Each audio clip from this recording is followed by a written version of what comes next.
lepo pozdravljeni. A very warm welcome to our guest today, Professor Florian Bieber. Lecture, predavanje, I will combine bilingual introduction. Predavanje je del dveh sporednih aktivnosti. Ena aktivnost je Žarmoni, Integration of Europe as the Views and Future Visions. This is our Jean Monnet project where we are thinking about the future of the European Union and also thinking about the crisis of the European Union. So today's lecture is spot on. We didn't know when we planned your visit that it would be actually so timely and so important to talk about this issue because it is not just about the West Balkans or the peripheries, but it's really about the Europe of the center, which will have to be reconsidered again in relationship to the periphery, or at least that's our view. Some of us think that's the case at the margins of the EU. So, Profesor Florian Bieber je profesor jugovzhodnih evropskih študijev, urednik, editor or member of editorial boards of many well-known international journals. Ethnopolitics, perhaps the most known in our academic environment, global society as well. Se pravi, njegovo področje raziskovanja jugovzhodna Evropa, he's an expert on the region, also always critically engaged with the issues, with the development of politics, EU politics in the area. The lecture will be probably followed by a short discussion. You are open for the questions, and if there is something that will be of perhaps unclear or confusing to the audience. Yes, the other audience is involved in the course on management of culture, which is course which deals with preparation of events like important visiting lectures. But students are there, third year students, first degree program, but they are all well theoretically informed, competent, so there will be no problem to follow your lecture. So very warm welcome again, and I suggest that we start with the lecture. Well, thank you so much. Thank you for that kind introduction. Almost forgot. Thank you very much to Anna who brought you here, to Špelaš who took care of the arrangements, Nina also who's spiritual support in stressful times. So now the floor is yours. Thank you. Well, thank you. And thank you all for coming today. Again, I'm not here to just give a lecture, but I hope to have a discussion with you. So also feel free to interrupt me at any point if you think something is unclear, if you are confused or fundamentally disagree with what I say. I'm quite happy to not see this as just a monologue, but as a dialogue. So feel free to participate and to raise any questions. Also when it comes to language, again, I don't know how your language level, I'm sure it's excellent, but feel free to ask for clarifications. So when I was invited here, it's always nice to have an opportunity to be doing things which you don't do in your everyday routine when teaching. So I thought of talking a little bit about the unfulfilled hope of EU integration of the Western Balkans. And I'm not going to have a PowerPoint. I have hundreds of PowerPoints at home which I usually use, but I decided that sometimes it's better not to have a PowerPoint because sometimes low-tech is better than too many maps and tables of agreements signed and so on. I could run you through all of those, but I think I'd rather want to give you the structures, the kind of key issues which I think are at stake.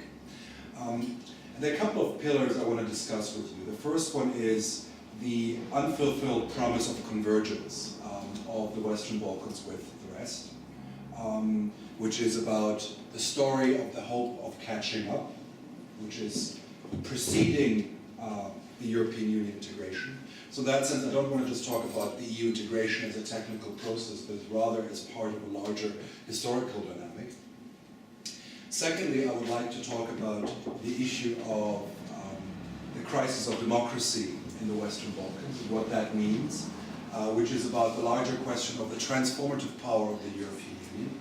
And this links to many of the debates had an enlargement over the last decade and a half. It's after all also just 11 years since Slovenia joined the European Union. The idea of Europeanization and the transformation of societies through EU integration. And the third topic, which is very much which I would like to discuss, is the mismatched reasons for joining the European Union between the perception from the EU and the perception of the countries.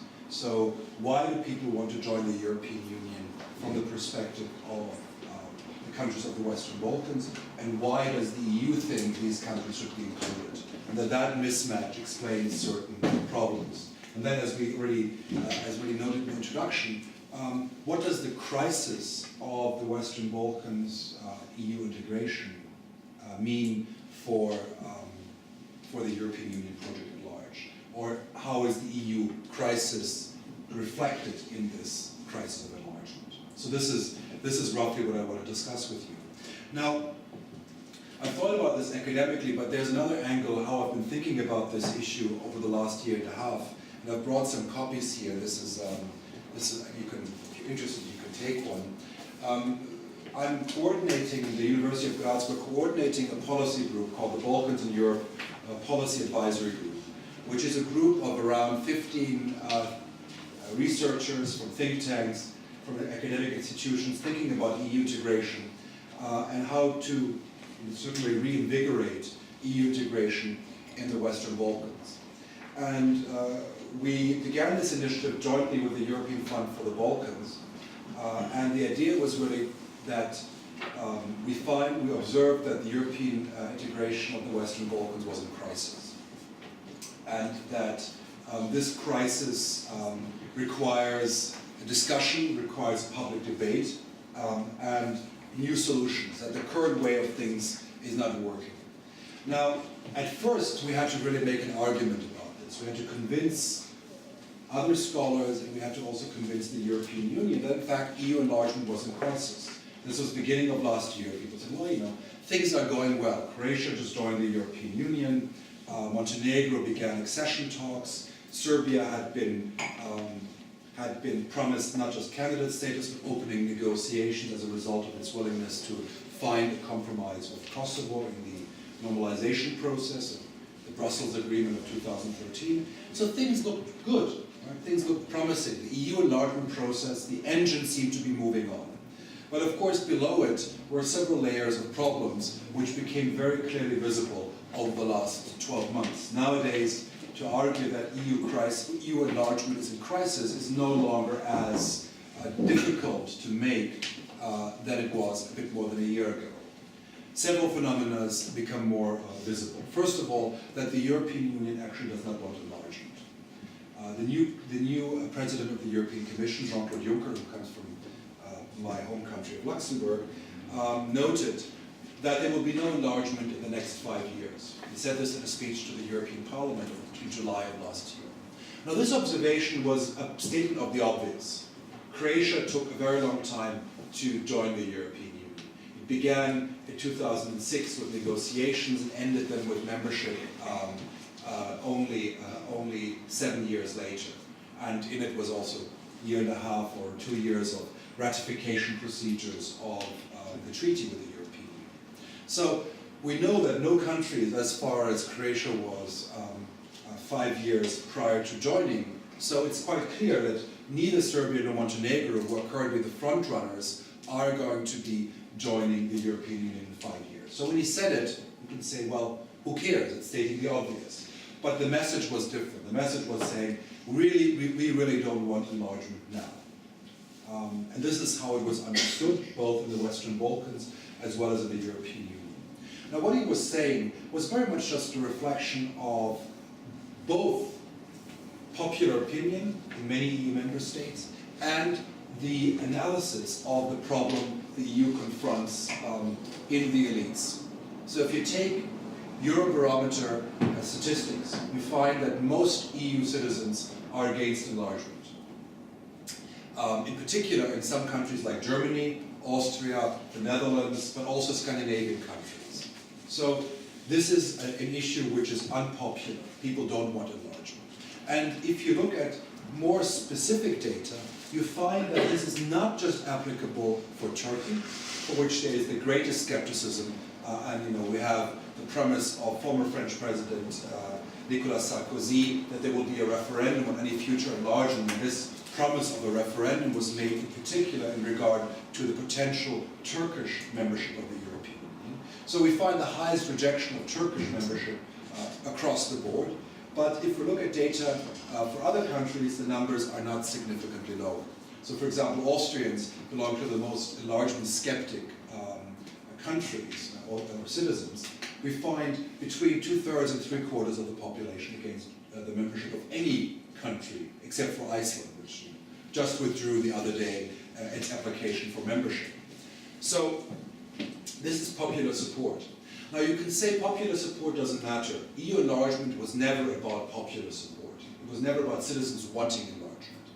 It was always an elite project, just like the European Union has been an elite project. So many of the reforms of the European Union, whether it was deepening or widening, were largely the product of elites believing in the merits of it and ignoring popular skepticism or even hostility. And we see this always that we have when we have referenda. Not about joining the European Union, which have mostly been successful with the exception of Norway, but referenda about treaty changes. Right? So we have the multiple rejections in Ireland and Denmark, in France and the Netherlands over the last 2 decades or a bit more, which suggests that every time the European project is put to a referendum, it is quite difficult to muster support. Not because citizens are against it in terms of, and we can, I don't want to spend time discussing the difficulties of understanding the meaning of referenda because it's not as obvious as it seems. People often reject government by voting no on referenda. But it's that people don't understand and are skeptical about EU integration or enlargement. So this is, so what has happened is not that citizens changed their attitudes about enlargement, but that elites started taking it seriously over the last year. In particular, Jean-Claude Juncker, but also he was reflecting a broader political sense. And this was then also articulated when he named the commissioner responsible for enlargement to be the commissioner for European neighborhood and enlargement negotiations. This is the first time in over basically 15 years that there wasn't a dedicated commissioner whose primary role was to be responsible for enlargement.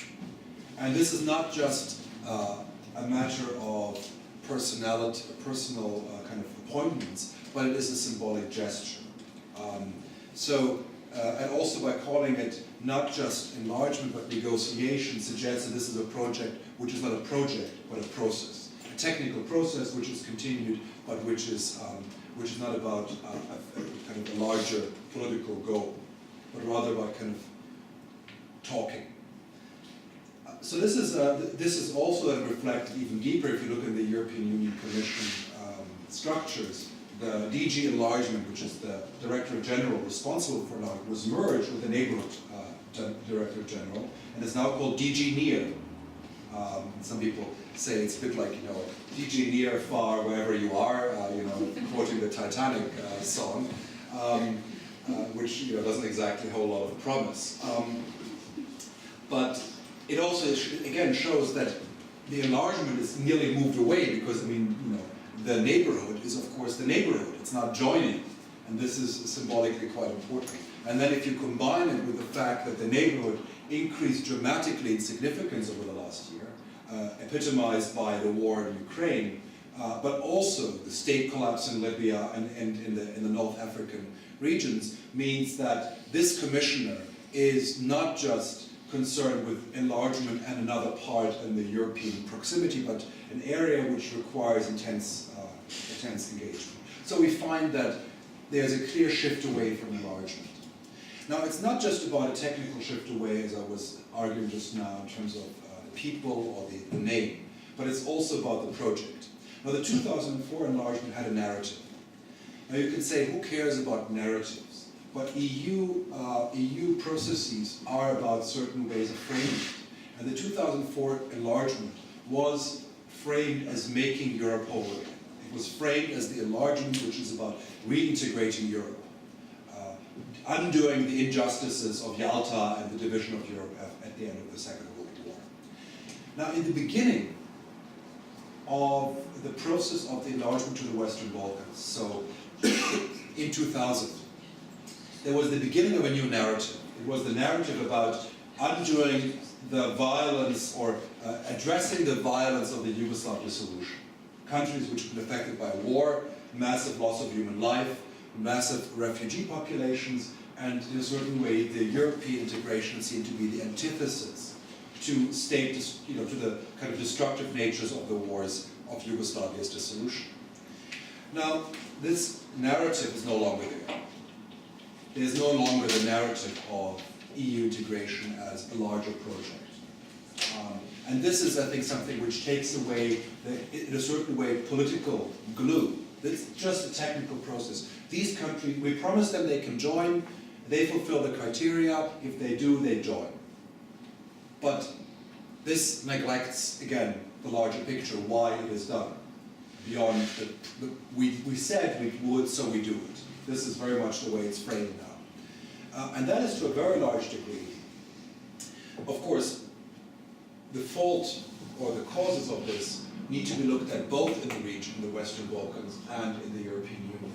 The enigma, the problem, the question is, why is it taking so long for the countries of the Western Balkans to join the European Union? That the EU has lost its appetite or enthusiasm for doing it. The process began in 2000. So this is, we're talking about year 15 of the process of offering a specific prospect of EU accession to the countries of the Western Balkans. Now, if you compare this to 1989, 2004, all of the countries of Central and Eastern Europe who saw the collapse of communism outside of Yugoslavia and Albania in 1989, 1990 joined the European Union within 15 years, or Bulgaria and Romania 3 years later. So now we're 15 years after the beginning of this process, the fall of Slobodan Milosevic in Serbia, the fall of Franjo Tuđman in Croatia, or his death, of course, in the fall. And still only Croatia joined. The other countries from Bosnia and Herzegovina, Montenegro, Serbia, Kosovo, Albania and Macedonia, none of them is going to join in the foreseeable future, as we heard, in the next 4 years, but certainly even more than that. It's unlikely that any of them will join within the next 6 or 7 years, if not more. So why is this? This is the puzzle. Why does it take so long? Why has it been so difficult? And you get different answers in where you ask. If you ask in the European Union, the answer is simple. We give the criteria, they don't fulfill them, so it takes long. And if you don't take it seriously, it'll take even longer. Now the answer, if you talk to politicians and analysts in the Western Balkans, is quite different. The answer is to say, joining the European Union has become infinitely more difficult than it was even 11 years ago. It's getting harder every year. It's getting harder because the legislation of the European Union is getting more voluminous. It's getting more laws have to be transferred into the legal systems of the countries. The expectations of the European Union have increased. In fact, mostly as a result of the experience of the 2004-2007 enlargement. Right? The lessons, if you ask EU officials, is always stated, there are two major lessons. The first one is Cyprus, never again to have a divided country join the European Union. And the second lesson is never again to have countries which have high levels of corruption and insufficient rule of law protection into the European Union, which they attribute to be the lesson from the Bulgarian and Romanian enlargement.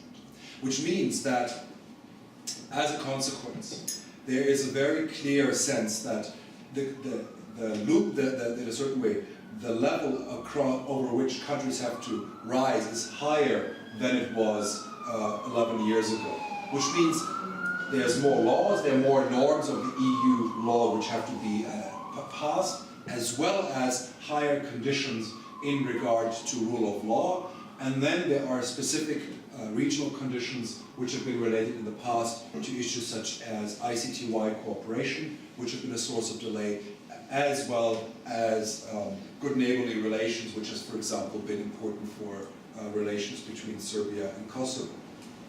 So it's gotten harder, and the argument from the Western Balkans is to say, isn't there an irony that the countries which are the weakest and poorest have the hardest conditions to fulfill? There's a paradox there, that that in a certain way, a country like Bosnia-Herzegovina has to prove itself more than a country like Malta to join the European Union. And of course, this different view is a view based on very different understandings of the European Union. The EU's view, and this is why enlargement has become less positively viewed, is that we don't want trouble in the European Union. We want countries which are able to deliver.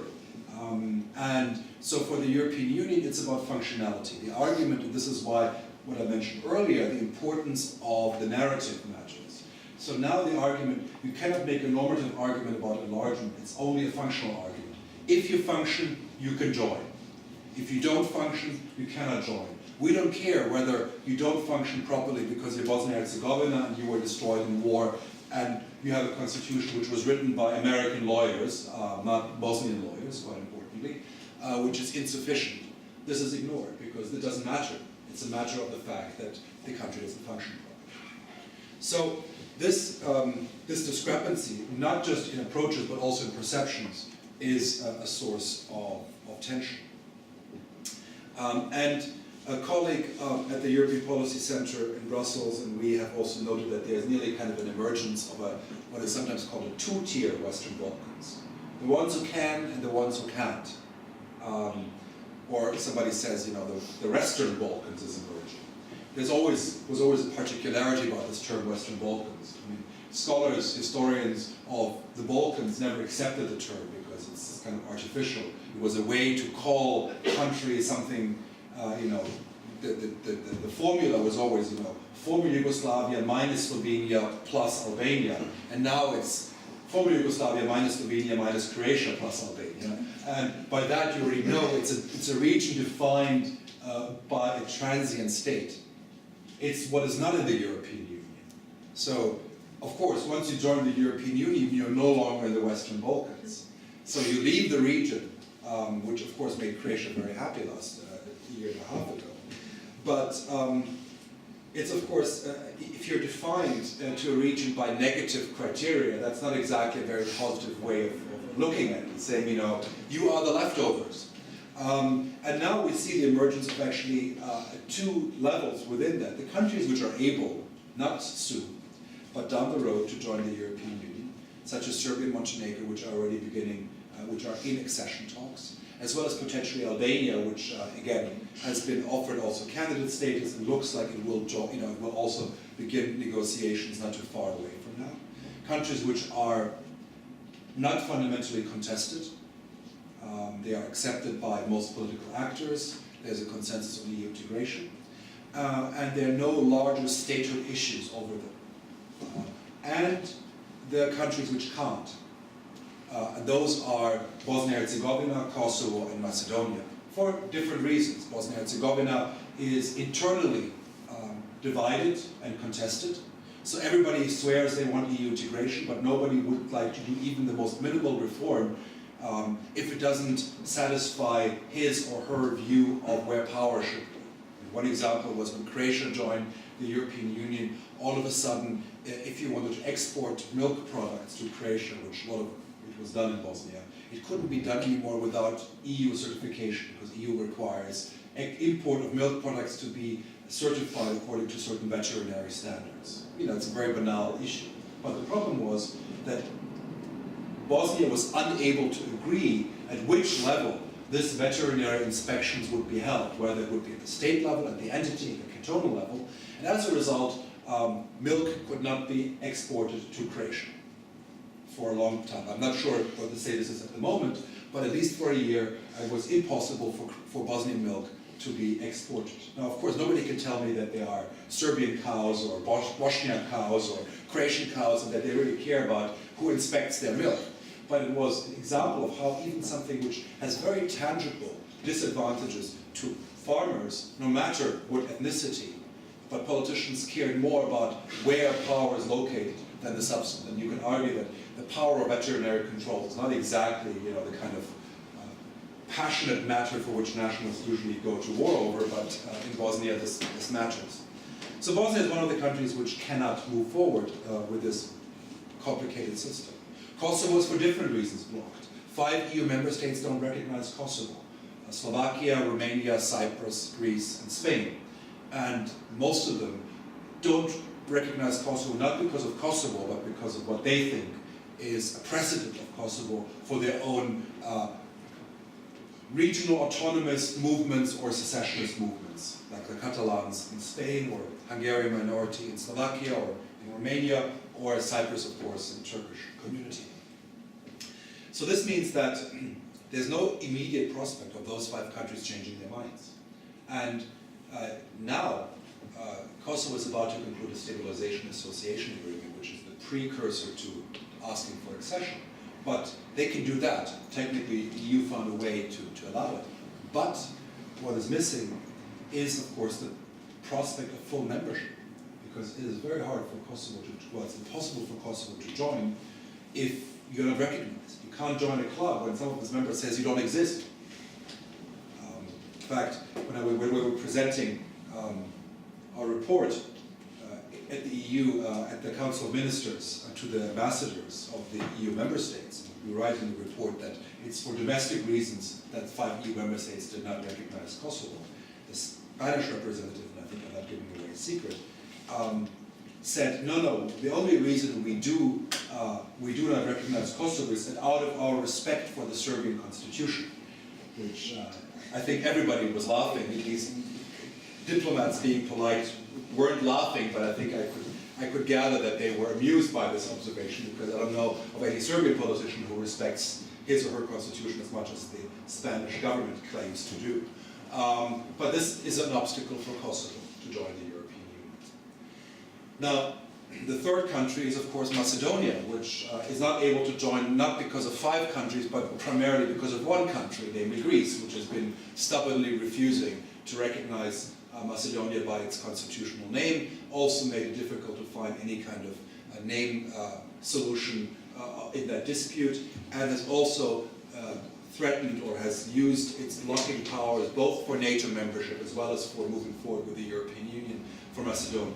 So we have these 3 countries which for different reasons are blocked from joining or from moving towards the European Union. And this is, of course, a fundamental challenge to the enlargement process. Now, if we take a step back, I said in the beginning that one of my first thoughts is about, first considerations is about the question of the convergence narrative. Now, one of the largest promises of European Union is about the idea that countries joining basically catch up, that they fundamentally become more like each other, at least when it comes to economic well-being. That the common market, exchange of goods, brings about a situation where the countries are looking a lot more like one another, economically primarily. So the promise of prosperity, the promise that you can actually attain wealth, was a fundamental element of that. Now, it's not just about catching up in terms of wealth, but it's also catching up in terms of your role as a state. Because again, within the European Union, all members are equal. And if you have gone through the accession process, there's no process which shows you that you're not equal as much as joining the European Union, right? Because joining the European Union, you have to basically, if you say I want to join, you have to. It's not. Sometimes people call it membership negotiations. It's not negotiations. It's about the EU saying these are the conditions you have to fulfill if you want to join. We can negotiate about, you know, the dot on the I and a little bit of details, but fundamentally, it's not a process of negotiating, of saying, well, I'll take that, I won't take that. No, you have to take the package, because again, it's membership in a club. So the process of enlargement is actually fundamentally about inequality. But of course, once you're in, it's about equality. At least this is the logic. So EU accession is about the promise of equality of states, as well as, you know, of course, the surrender of parts of their sovereignty, as well as the promise or the possibility of economic catching up, of convergence. Now, this is, I think, particularly important in the Western Balkans. It's been important for the 2004 enlargement with countries which have been economically much worse off, and also with the question of limited sovereignty, but without some sense of equality if you were under Soviet domination during the Cold War. So the European Union, of course, is also about surrendering sovereignty, but to a body where sovereignty is pooled equally and not dominated by one country alone, even if, of course, economic might suggests that some countries are more influential than others. But this seemed to deliver for a long period of time. You know, if you look at statistics now, for example, the area around Bratislava is better off than the area around Vienna, economically, right? Which you know, this is 11 years after EU accession. This is, you know, a major transformation, considering that Vienna is not, you know, not exactly a poor city. So the idea of convergence seemed to work for a long period of time. Equally, the sense that, you know, if you are Estonia, you have as much, you know, you don't have the same voting power as in the council, but, you know, you have as much a say. You have, you know, one commissioner, just like France. Right? So there is some degree of equality in the system.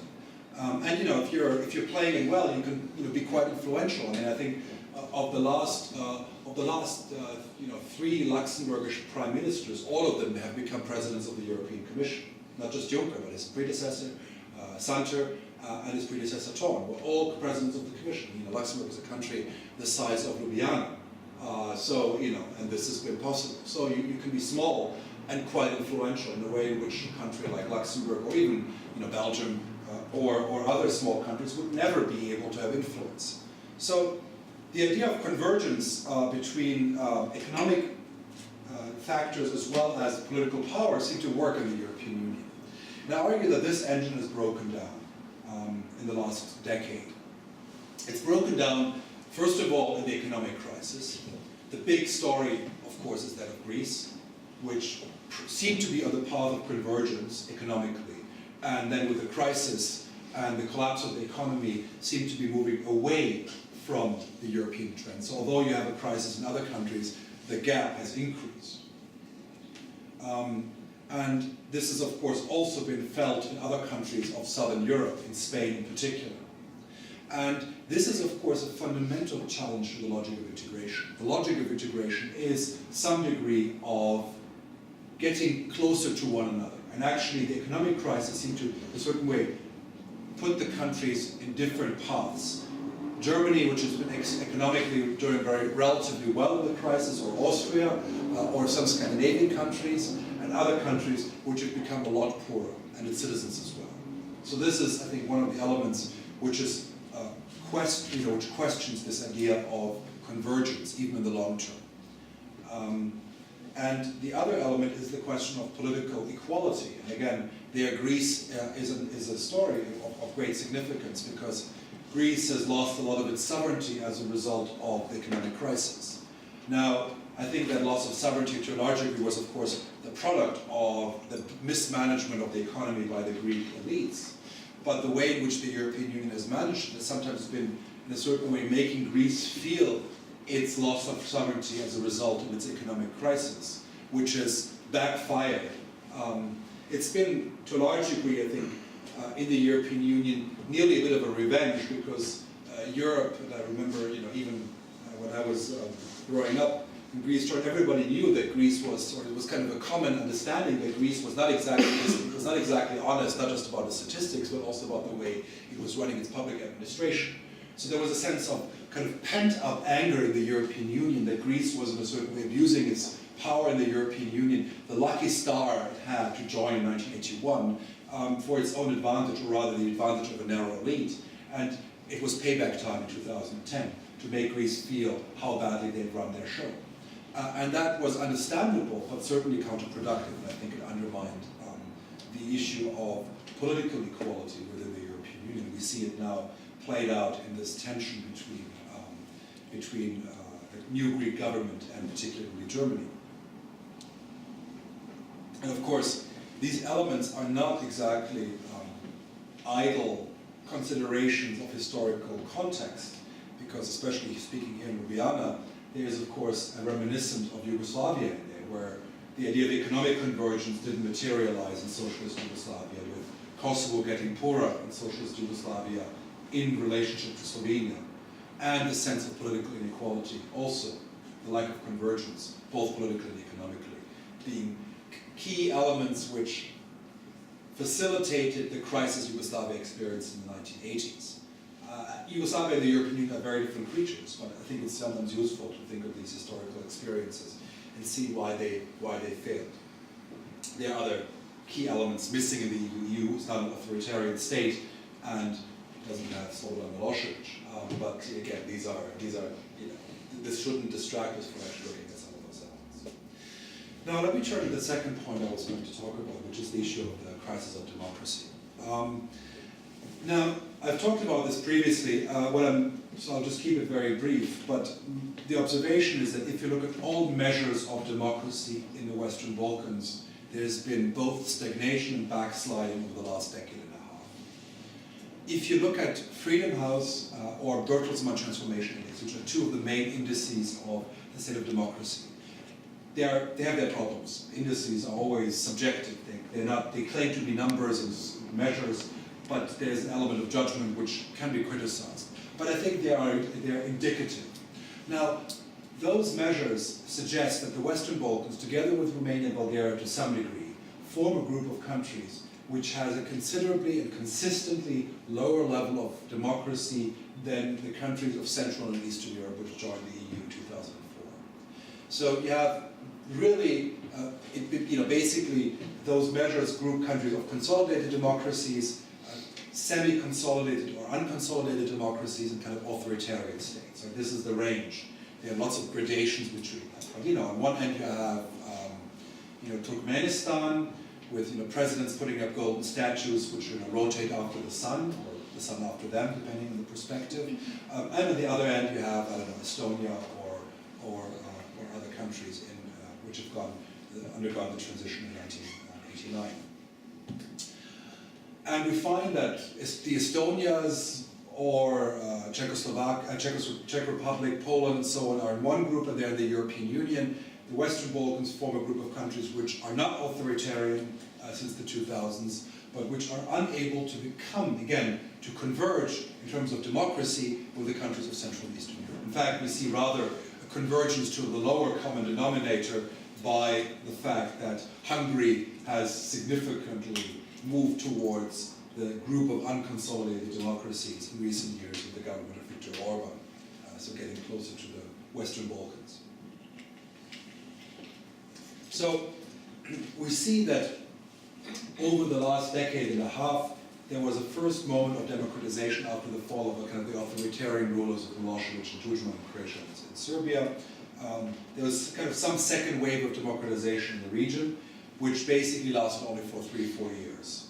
This was also, not coincidentally, the high point of EU engagement in the region.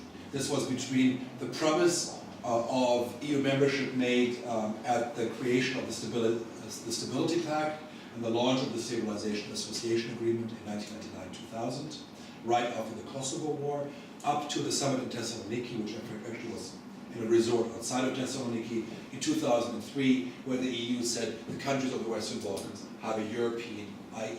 EU perspective. This was the high point of democratization in the region. It's become much more stop and go since then. And I argue actually that, at least for the last 9 years, we see significant erosion of democracy in most of the countries of the Western Balkans. The front runners is frontrunner is Montenegro, which, as a colleague of mine always likes to point out, has not seen a change of government through elections since the 1930s.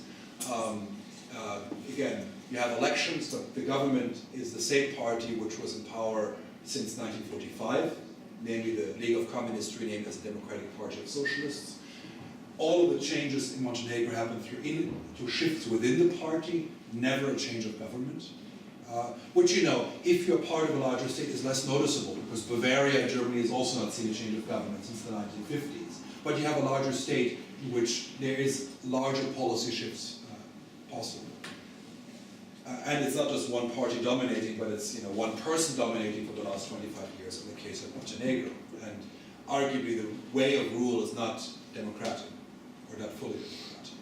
And you have a similar development in Macedonia, with the government currently in power of Nikola Gruevski, led by the party with the longest name in the region, the Internal Macedonian Revolutionary Organization, Democratic Party of Macedonian Unity.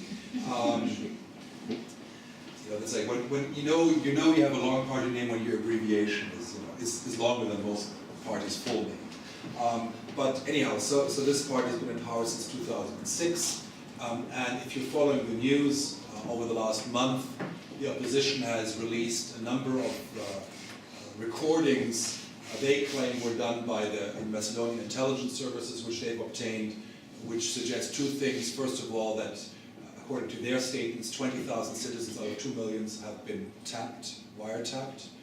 And those videos, those recordings suggest that the government used illegal means to win elections by, for example, shipping in ethnic Macedonians from Albania and giving them cards to vote in elections in strategic locations, trying to disrupt the opposition from winning by turning off the elevators in buildings where opposition supporters lived, you know, I mean, to that level of, this was discussions between ministers, you know. To abuse of funds, state funds, to calling judges, calling heads of private TV stations of how to report on certain events, a level of really state control of the Secret Service, who's the cousin of the Prime Minister, the Director, and the Prime Minister of the state, which is clearly not democratic. Now again, we have no independent verification of those recordings, but so far I think independent observers would believe that these are authentic, even if they might be selective, even if a small percentage of them is true only, they would fundamentally question the fact that Macedonia is a working democracy today. And again, talking to other colleagues in recent weeks, when we heard these releases, we said our observation was that, you know, they just got caught.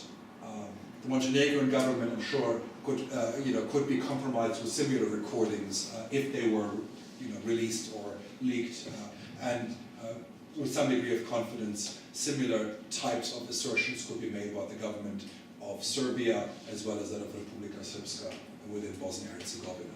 So what we see is some kind of larger pattern of erosion of democratic institutions. Yeah.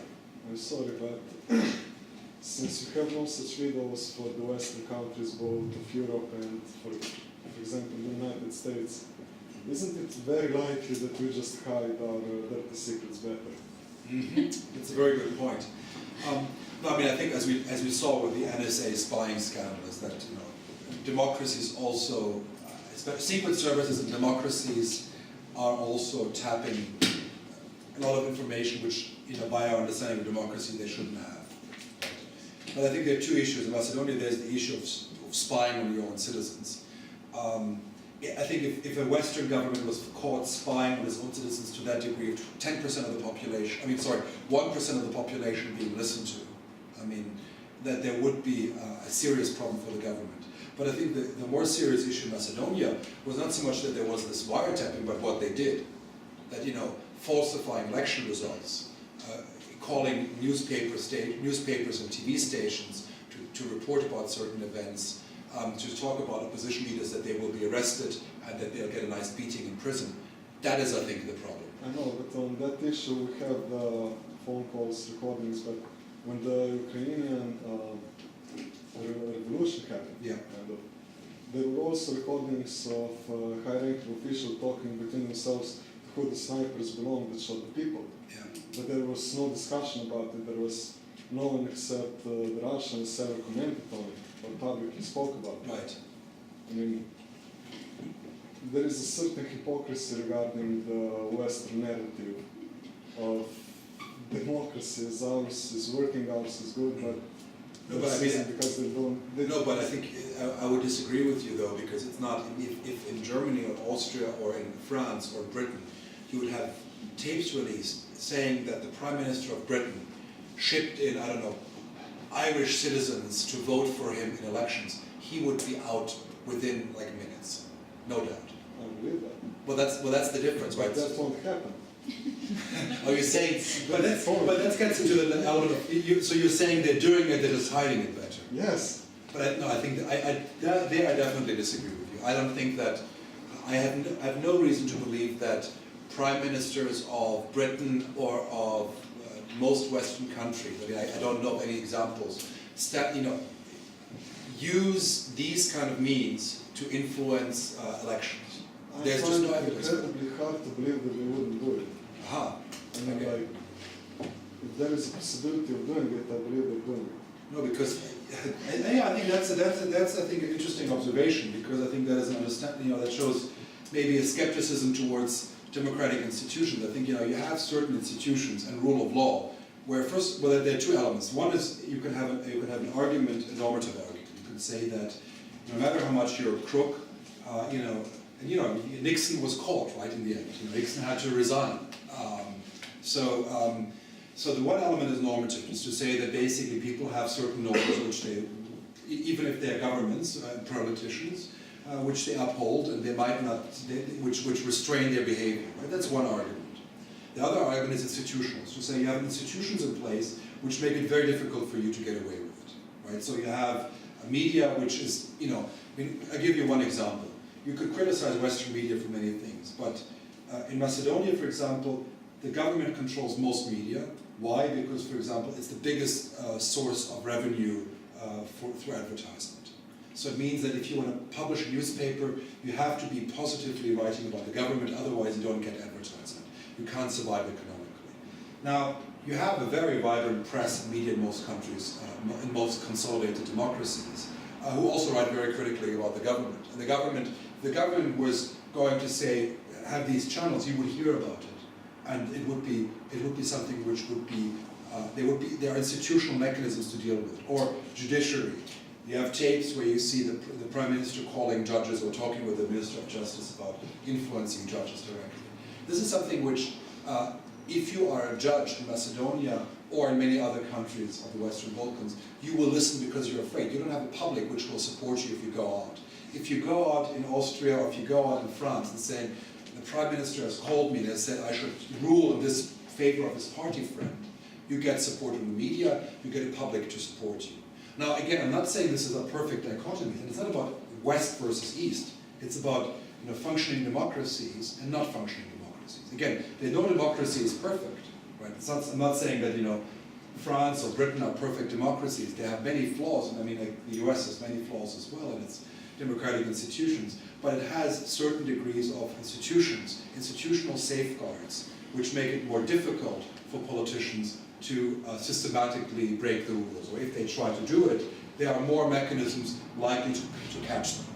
That's essentially what I'm arguing. And I think this is what most observers of how to distinguish a consolidated democracy and an unconsolidated democracy would argue is the difference. You can't just pass any law you want to because you like it.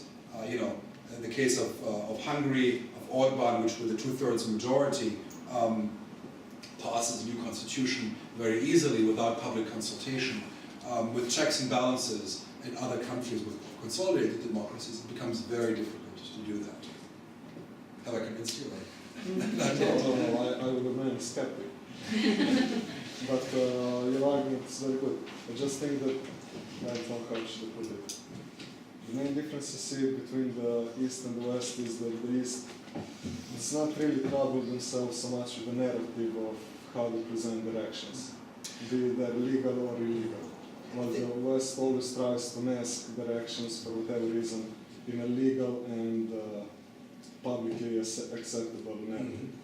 Although, I mean, I think you find that in Hungary, for example, Orban has been very clear about maintaining the legal technicalities. I mean, even Slobodan Milosevic, in fact, in Serbia, was obsessed about the fact that all decisions should be done legally. I mean, the abolition of autonomy of Kosovo was done, through all institutional means, right?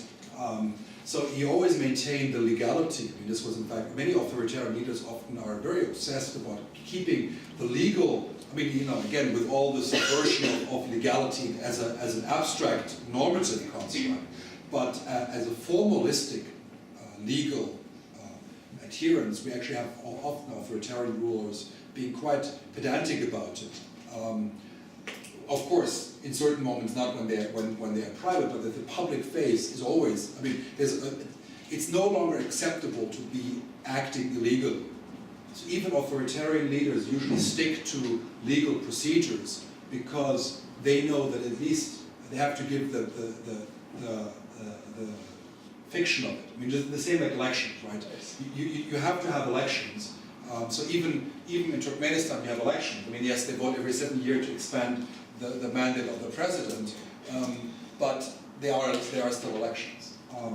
But to come back to the issue of the erosion of democracy, I think what we can observe that certain institutions function better and were more independent 10 years ago than they are today in most of the countries of the Western Balkans. Ombudsman institutions, also, for example, the press, which I mentioned briefly, has declined.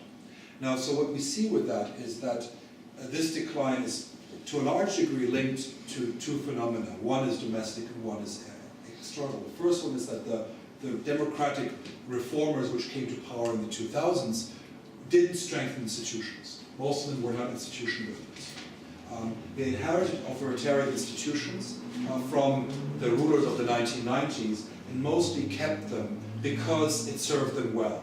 Now, they weren't dictators necessarily, but institutions have a certain perseverance which makes them useful to governments. The irony, best example in irony, is that Slobodan Milosevic was extradited to The Hague based on a constitutional provision which Zoran Đinđić, the Prime Minister of Serbia, evoked, which was put into the constitution by Slobodan Milosevic. That stated that Serbian interests should take precedence over Yugoslav interests in case of conflict. He introduced this in 1990 when there was still a Yugoslav state.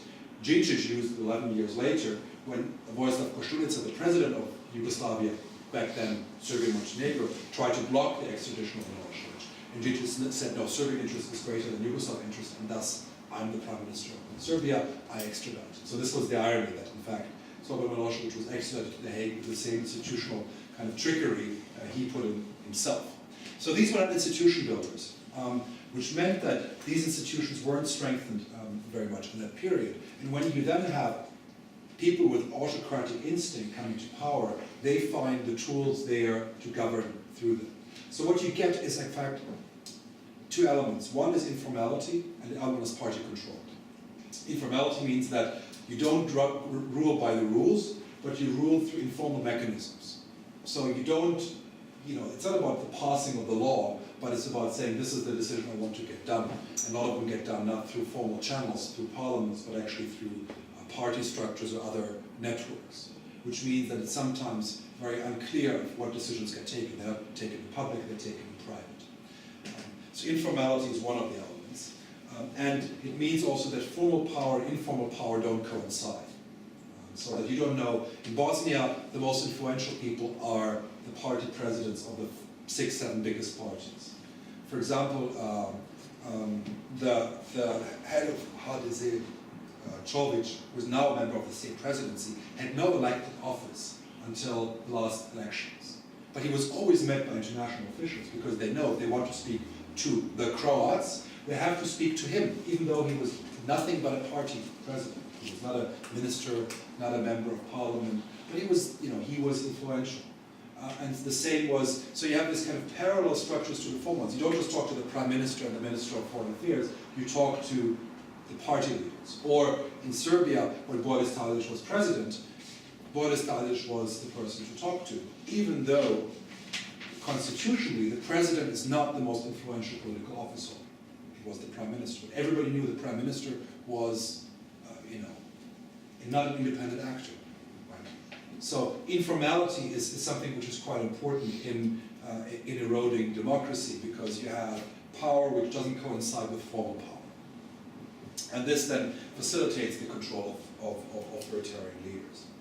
And this is connected with the role of political parties. So today, somebody has observed jokingly, it is more important to be a party member than it was in the times of communism in most post-Yugoslav countries, because today you have to be a party member to be a cleaning lady. In Macedonia, but also in Kosovo and Montenegro and Serbia, in Bosnia as well, if you're not a party member, you don't make a career anywhere in the state service.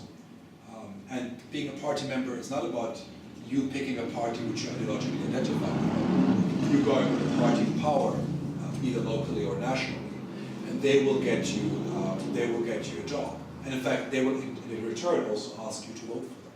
In fact, we have lots of reports that the parties, ruling parties, had quotas saying if we hire you, you have to deliver us 10 voters, or a certain number, relatives, friends who have to vote for you.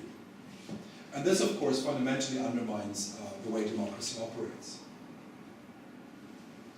Because voting is not about showing your preference, but about keeping your job. So parties become employment agencies and not part groups which articulate political alternatives. So this brings me, I think, slowly towards the conclusion. Now, I think the question is, how is this coming about? I gave you the domestic reasons, but there is also an external reason, and that's again the European Union. Now, there are two interpretations. The one interpretation is that something about EU integration makes political systems less democratic, or enables less democratic behavior. So that's the EU skeptic argument. The argument there is to say, if you want to join the European Union, anyhow, who cares about Parliament? In the process of accession, you have to put into place 80,000 or 100,000 pages of EU law. So you don't need parliamentary deliberation about that. Right? So most countries just copy-paste. And you have all these stories of unnamed Balkan countries all of a sudden have references to the Republic of Slovenia in their laws because they just took the Slovenian law and passed it and forgot to kind of proofread it and check that with the fact that Croatia is now a member as well, and Croatian and Bosnian and Montenegrin and Serbian are all quite close. I think the copy-paste phenomenon of laws is going to increase. And of course, if you copy-paste laws, then you don't need parliamentary debate. So there's something about there's something fundamentally weakening democracy about this process. Again, I'm saying this as a very Europhile person. And also, it reduces choice. Right? Basically, all political actors in the Western Balkans want to join the European Union because that's the popular thing you want to do. In fact, I would argue that very few of them actually want to join the European Union, but they have to say it because that's the only way to get voted in all the countries. But, so what is political choice? Who to vote for? If everybody wants the European Union, right? They all want EU, they all want economic reforms, and the Parliament actually all it has to do is has to download EU integration. The question is, why does it matter? So there's something about this narrative. The other explanation is to say it's not just about this dynamic, but it's also about the crisis of the European Union. So this rise of authoritarianism certainly coincided with the economic crisis. So these are not extremist of semi-authoritarian rulers from the extreme right or the extreme left, but from the center. They are populist centrist parties, whether it is Aleksandar Vučić in Serbia or the other. Most of them position themselves at the center, not at the extremes. And there is an argument to be made that the economic crisis hit the countries of the Western Balkans particularly hard and has made citizens more susceptible to populism and thus brought to power parties which are populist by instinct and authoritarian by behavior. And this would be an argument which has less to do with the European Union, but more with the crisis of both economic crisis and the crisis of enlargement, i.e. the EU not offering kind of affirmatively accession. And as a result, the countries are seeing no immediate prospect of a EU accession. So, to conclude, I think we're finding ourselves in a position where the convergence narrative is no longer plausible. The prosperity narrative is no longer plausible. Again, most citizens of the countries of the Western Balkans want to join the EU because it means two things: prosperity and predictability. As well as, and that's part of the predictability argument, as well as some degree of control over their own elites, because they distrust their own elites. We know this from surveys and lots of studies.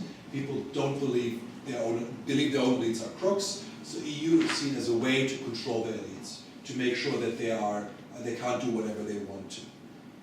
So these are the two main reasons: predictability, meaning control of the elites, as well as some degree of predictable rules by which you can operate. Right? So you don't have to break the law just to function in everyday life. And economic prosperity. Now, economic prosperity has been taken away as an argument to join the European Union with the crisis. And people look at the economic crisis in Slovenia, they look at Greece, they look at Italy, they look at Hungary, and they don't see them as being kind of the prosperous role models anymore they were 5 years ago. And they don't see the European Union as effectively controlling elites anymore as they hoped 10 years ago. There's 15 years of EU accession, EU talking with elites. There's a sense that these elites are no longer really put in check, that the EU is unable to control them. And again, Orban shows that even once you're in the European Union, the EU is unable to really control these rulers. And this means that the citizens' expectations of why to join the European Union have mostly gone. Now, it's interesting, and this is the paradox, if you do surveys, still citizens all of the countries of the Western Balkans want to join the European Union, right? Despite the collapse of these two key arguments. And I would argue that the reason why they do so is because there's a sense of there's a general sense of conservatism in people's attitudes usually in most issues. People want to keep the way things are. Right? This is why Scotland didn't leave the UK. People make dramatic choices to change their kind of fundamental kind of orientations only in moments of extreme crisis and seeming alternatives. At the moment, there is no seeming alternative to the European Union integration process to most citizens. There might be alternatives conceptually imaginable, but they're not seen as realistic or as really desirable. And again, the crisis has made people rather not opt for alternatives, but rather reaffirm their strategic orientation towards the European Union. But it's devoid of any hope. It's a project which people want because they don't know anything better to think about. But there's no passion about it. So the end result is that we're seeing an EU which is in crisis of its own right, trying to find ways of how it should operate, and countries of the Western Balkans which find themselves wanting to join the European Union, unable to join the European Union, and having forgotten why they wanted to join the European Union. And all of this taken together leads to a situation which is a recipe for stagnation at best, and backsliding at worst. And we see this in the case of Macedonia, where I think we're heading for a very serious crisis very soon. And this is, to a large degree, the product of the hopelessness many Macedonians have felt, on which the government has fed, based on the idea that Greek veto precludes membership in NATO and the European Union.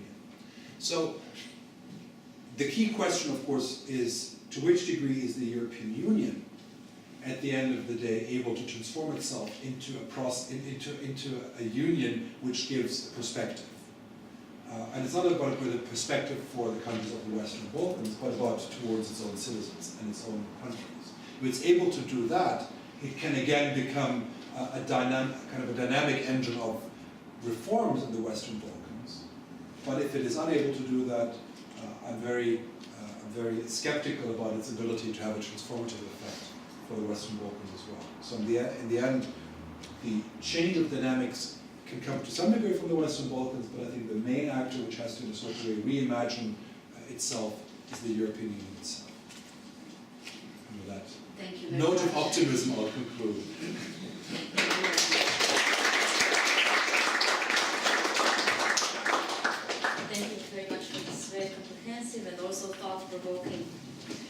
lecture. I'm now opening the debate. Questions? If I may, just to give the courage to other people, I would have to agree with a little bit. I think that what we are witnessing in the EU, or at least this is the perception here in said Western Balkans minus the state we are, Slovenia minus Western Balkans. I think we have a situation in uno plures, or unity in diversity as concerns corruption. So we have different cultures of corruption. I'm thinking there's what's called Balkan corruption, Balkan way, but we have LuxLeaks, which shows there is a different gentleman kind of corruption present in the EU as well. So it seems to me that it's really more a question of elites that are working transnationally, united in corruptive modes, but some are more culturally advanced and some are less culturally advanced and some are really rude and ignorant of PR images. So it seems to me there's a lot of negative sentiment because of that directed towards the EU, and in Slovenia, in certain circles, especially academic circles, where we have to deal with the EU bureaucracy, there is a very strong sense that we have formal and informal power in Brussels. Informal networks, old boys networks, now also a bit younger boys networks, which do everything by the rule, by the law. But there are some informal ways which cover these legal procedures with different kinds of interests and power groups. So it seems to me there is a different kind of level of division that is not entirely present, but it is sensed among various groups. My question is, if you look into the new narratives that are emerging, but also the body and mind of the body and soul of Europe, or Beck's manifesto, We Are Europe, there is a certain sense that we are witnessing a different kind of division within the EU. It's not about West and East anymore, but it has a moral tone. It's between Protestant, hard-working northern countries. You mentioned public opinion in Germany, Austria, and then we have the southerners, which are lazy, which means, and Catholics of course, which means that the periphery is changing its profile. It's not the safe periphery. It was easy to deal with post-Yugoslav countries. We were good pupils. You know? But to deal with Greece, it's a different kind of story. So this relation, I mean, what's your point on this? My question. Thanks. Yeah, I mean, I think the first point, I mean, there's, you know, I think there is a, you know, having grown up in Luxembourg, I know exactly how a country has done very well out of interpreting, you know, maximizing its benefits out of creative use of rules or lack thereof, right? So, and this has been done, I mean, Luxembourg profited more than other countries to a large degree because it's small, right? So lots of investments in a small place make it very visible and make a big difference. And of course, big countries have similar ways of providing people of lots of money to negotiate the profits they can keep. I mean, Switzerland notoriously allowed cantons or municipalities to negotiate income tax. So if you're, you know, like Michael Schumacher, you can go to a place and say, I've got all this money, I want to settle here, let's make a deal on the income tax. I mean, it was legally allowed to negotiate income tax. So there's nothing illegal about it, right? But it's just about, it's about rules are more advantageous if you say, I settle here and I have X million euros, than if you say, I'm just from here and I earn money at a supermarket cash register, and then of course you don't bargain about your income tax. So I think we're seeing all of this has been actually quite prevalent across Europe for decades. In Austria, there were anonymous savings books, right? You know, for banks, you just had a number, and you know, everybody had one, and people kept money there, and which has now been abolished.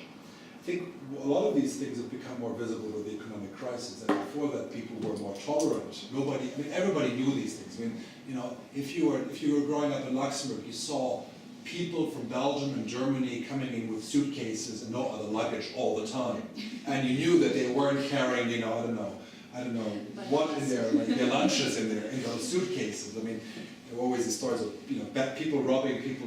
They don't rob banks; they rob people in front of banks because it's a lot easier to get the guy with the suitcase or plastic bags full of money, and they're not going to report it to the police back home because the money is These weren't African dictators. These were German dentists and Belgian architects and so on and so forth.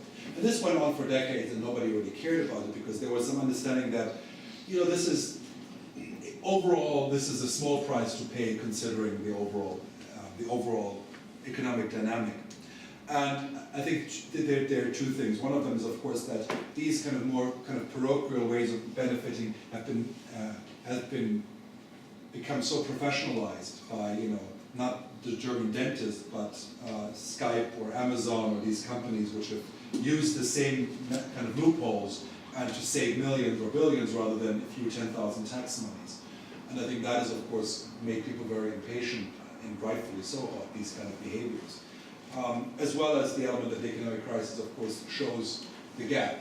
If everybody's doing well, you don't care if somebody steals and gets richer, but if some people are doing badly, a few are doing well, then I think one gets to be more careful. And then I would argue, my argument would be that the EU is the only way actually to close the loopholes, right? Many of these rules have become a lot more restricted because of the European Union than they were before. If Luxembourg wasn't the European Union, it would be, why would it be restrained by any rules about exchange of information, right? If you have a banking account in Luxembourg now, it's disclosed to other countries, right? So these kind of rules, the EU is imperfect, but these rules are better than if you have very separate systems of government where there's no coordination. So I would argue that. The other element which I really take on board, and I really agree with you, is that there are networks within the European Union, of course, people who know how to work by the rules for their own advantage. This is the whole. Democracy and the rule of law is always about people being able to use it better than others. This is why you have lots of lawyer jokes in the US about lawyers' ability to use the system to their advantage. But I think the question is to which degree is the system able to adjust to it? To which degree is the system able to provide changes to reduce that, to close down one loophole or one ability to circumnavigate the system? And I think we're in this moment where we have to discuss this and then see if it's able to do it. If not, there's a serious loss of legitimacy. I think we have a larger question, which is, I think, more pronounced in the south of Europe, about the challenge to representative democracy. This is much more so than I think a challenge to Europe is the sense that many citizens are dissatisfied with representative democracy the way it works, in the sense that they don't see political parties acting in their interest. And this is something which is, from Greece to Spain to Italy, populist parties are presenting themselves as challenges to representative democracies in the conventional way, and anti-elitism. And I think their grievances are quite understandable, and I think they're in many cases legitimate, even if I don't have major problem with the populist side of the story. So I think that's the major challenge. Now I think what you're pointing to is this kind of north-south divide. Of course, it's based a lot of it is stereotypical, right? Because actually we know that, in terms of work hours, Greece has more work hours than Germany, so that's not exactly true about the lazy Greek, even if Austrian and Germans like to think it. But it's interesting, if you look at, for example, like the World Values Survey, you find that the biggest gap is north-south in Europe and not east-west. When it comes to attitudes towards, for example, towards gays and lesbians, or economic policies, lots of religiosity, lots of these issues are usually north-south rather than east-west divides. And I think there is this debate which Europe didn't have, and that's the debate about solidarity. Because of course there's different elements which is different, there are big gaps in values within Italy, or within, they might be geographical, or they might be also otherwise, or within many countries. I think the question is what is the cohesion among people who have different values? And the Greek crisis, I think, has been the major problem, is that it shows a lack of solidarity within the European Union. That there's a lack of solidarity from northern countries towards southern countries, in terms of the idea that we're in this together, because there's this, immediately you can argue saying they're lazier, so they deserve it, right? And you also get the same in terms of the argument, the lack of solidarity of saying, well, you know, the Germans are all Nazis, right? So this is equally an expression of the lack of solidarity by assigning people collective roles. And I think this is, I mean, in many ways, this is a good, I mean, the crisis is a good moment to reflect on what it means to be European. And I think this is the debate we need to have now, which we're not having. I think there's a tendency in the last years to kind of push it under the rug in the hope that it'll go away. But I think this is one of those issues where we will have to have that debate sooner or later. If we don't have that debate, I think the European Union will be in a crisis because, again, you need the narrative. I mean, of a political project like the European integration, you need more than a technical, institutional process. You need a narrative, and the narrative is no longer there.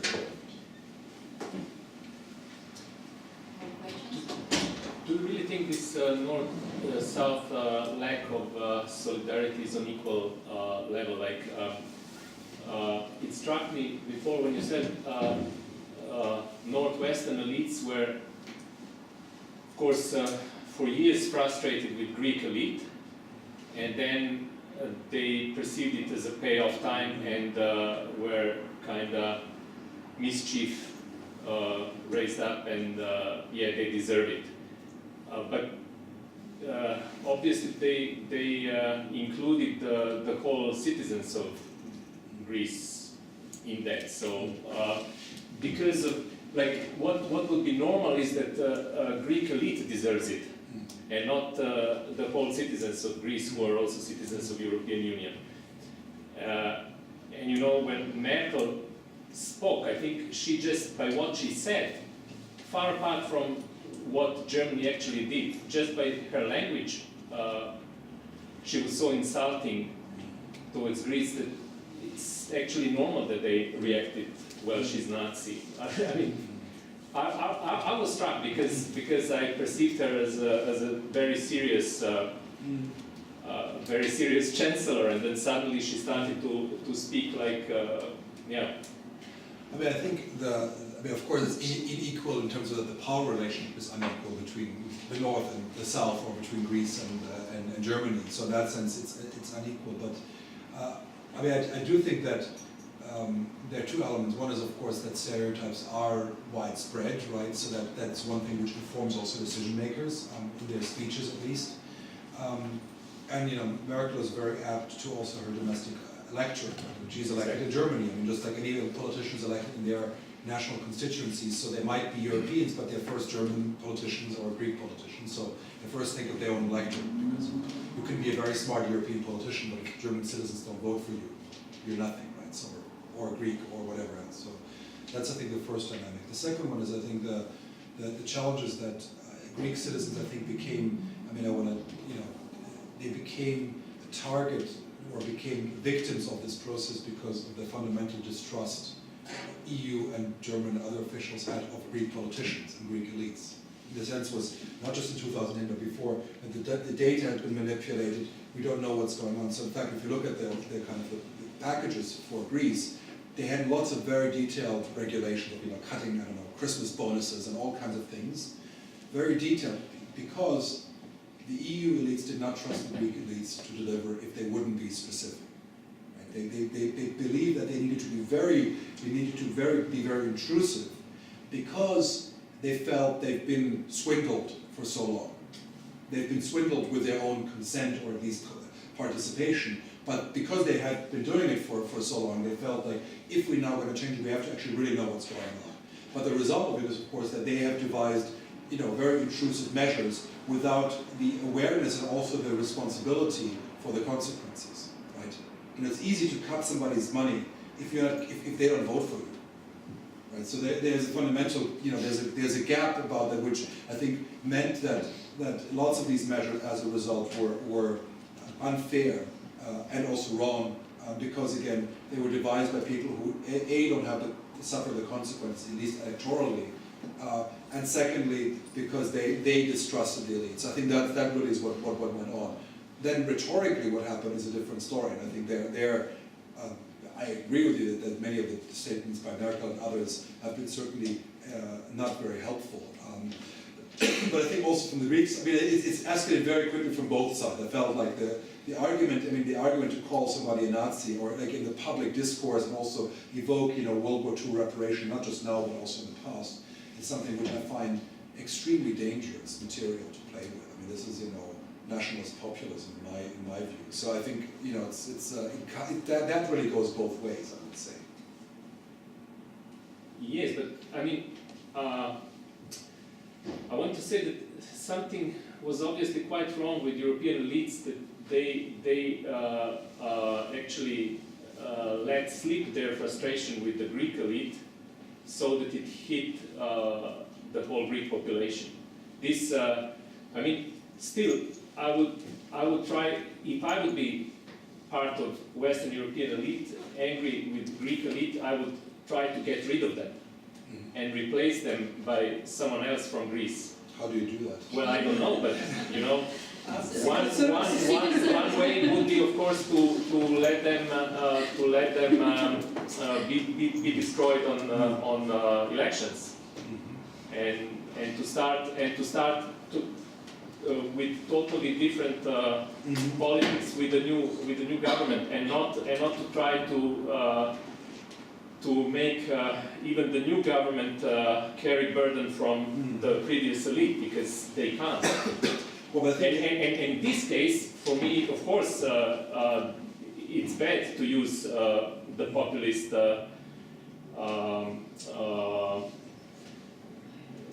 tricks, but what choice do they have? I mean, if we're talking about the Nazi and reparation claims and so on. Well, I mean, I think there's a problem there, because you're shooting yourself in the foot. I mean, I think you don't get Germany to be, like, if you want to have a compromise, which after all, that's the end game, has to be a compromise of sort. You don't evoke, you know, the worst label you can put onto somebody. I mean, like, Don't talk about war. yeah, I mean, I think, like, in Germany, like, you know, you're not going to get any sympathy from anybody across the political spectrum by evoking, you know, that. So I think that's certainly not very helpful. If you're, I mean, it's helpful for your own constituency, but it's not helpful for your European constituency.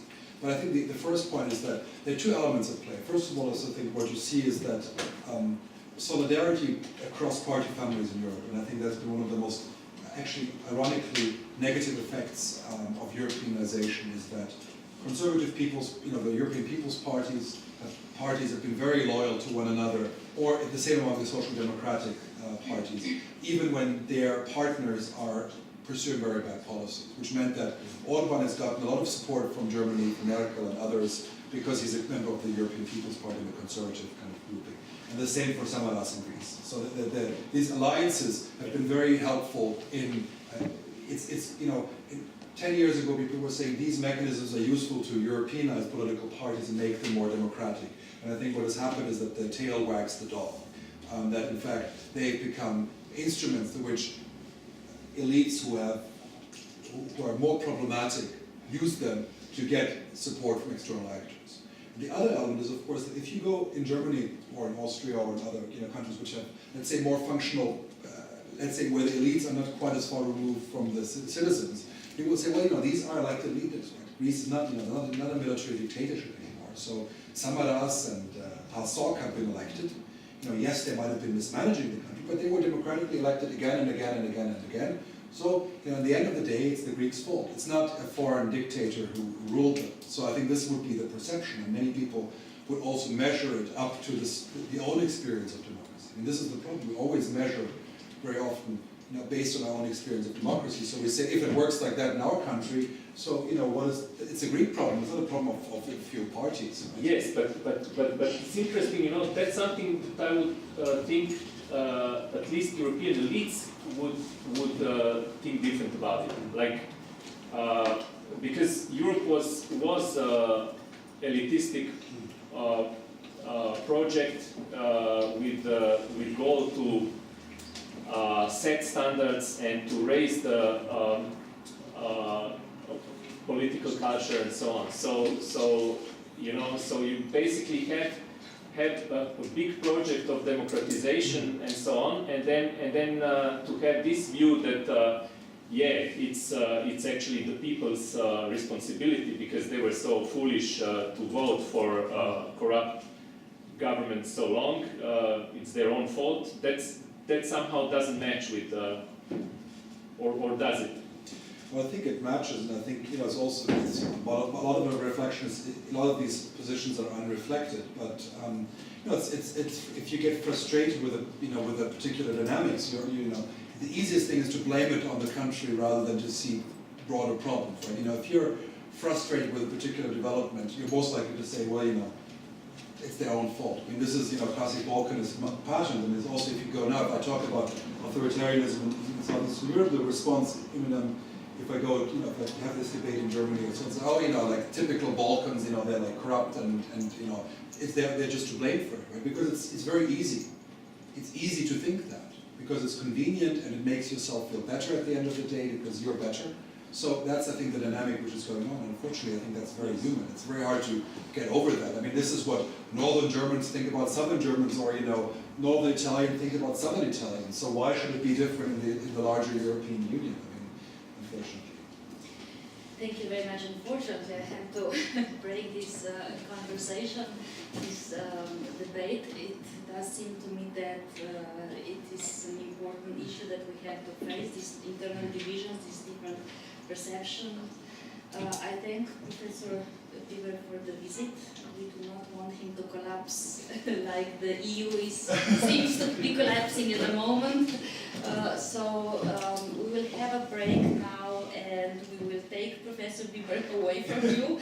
But if you have any question, I am sure that he will be more than happy to respond via email. You can either use Anna Yeshe's email or mine or Spela's email, and we will forward the questions to Professor Bieber. I think this would be very important.